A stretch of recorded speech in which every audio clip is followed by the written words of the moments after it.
And then your boy, what's it, Crip Mac? Is it Mac Crip? In the feds. He's in trouble, yeah? Yeah, he might have got 10 years, they're saying. He's about What to did he go to do? court soon. Just a hella gun charges as a felon.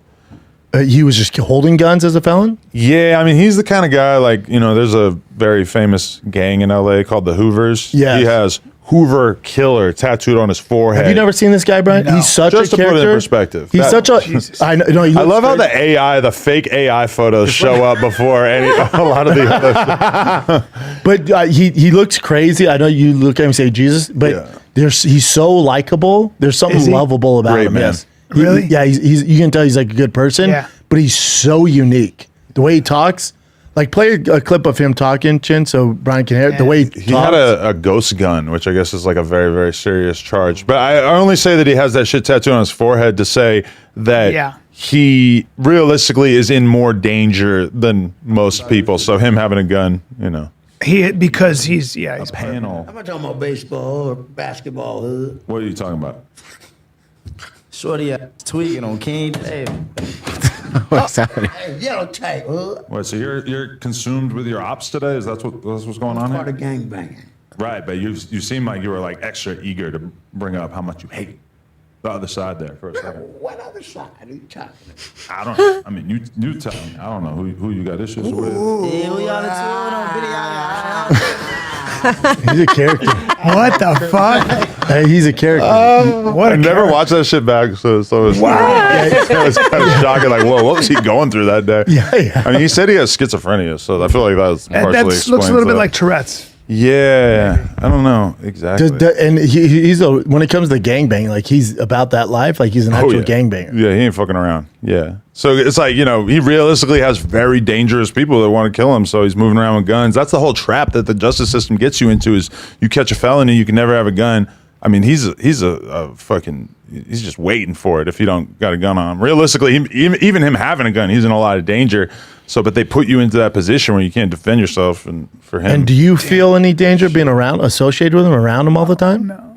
I would say with him, I've You always give him the platform. kept a little bit of distance, you know, where like I didn't want to be necessarily like super involved with his career to the point where the people that he has problems with look at me as like a representative of him. So I've always kind of like had him on the show, but at the same time, I never wanted to be like his manager, even though I'm sure that I could have helped him a lot. I mean, he's a lot to deal with as a person. Just because he has all like personal issues, like mental issues. Yeah, he's just, it's just like, I mean, he's just out of his fucking mind. As to manage him would be a lot. But now we're kind of, I heard that the average amount of time that a person gets from his charges is like 5 years. Okay, that's a long time. Which is a long time. But so are you gonna be sad if he goes away for 5 years? I mean, 5 seems like it would be optimistic at this point. So Really? 5 would be a lot better than 10. Damn. But if he goes away for 10, it's like game over. Because how old are you? I'm 40. He's so at 30. 50, you still gonna be doing this shit? only You know what I'm 30? saying? Well, I had a lot of people tell me that if he goes away for 5 or 10 years, that they strongly believe he will leave gangbanging behind and convert to being a Muslim or doing something more positive. That'd be good. Yeah. Channel 5 News, Andrew Callahan, he did a recent like deep dive into Crip Mac's history and interviewed his mom and everything. And I'm sure he comes from a tragic background or what? Yeah, his dad died when he was younger. His mom found her ex-boyfriend having butt sex, being gay. Oh, right, yeah. Bunch of crazy Damn, stuff. George said being gay. Yeah. He's not a big fan of the homosexual movement. Now we know. Yeah, wasn't he trying to fight someone over it? Was he trying to fight you?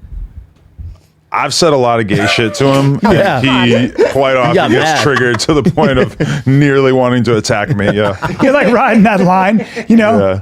I love it. I mean, I said something gay to him the other day, and he like kind of like stood up in the podcast and was like towering over me, and I reached up to like stop his arm, and my thumb went directly into his armpit, and then I smelled it. Got really wet in there, and then I smelled it, and it didn't actually smell that bad because I think he's Samoan, so it's like, yeah, he's kind of like hairless and shit. He said he can't even grow a beard. He's hairless. He's like a hairless cat. so he's You know what you He's a are? You're big like boy. the Howard Stern of like this weird like rap porn world. Yeah, but Where you have- Howard chickened out at a certain point and Correct. decided he Howard's a needed to go bitch. woke. I'm never changing. I'm doing Don't- fucked up shit the rest of my life. Good for Fist you. bump. Yeah, never Good give for up. you.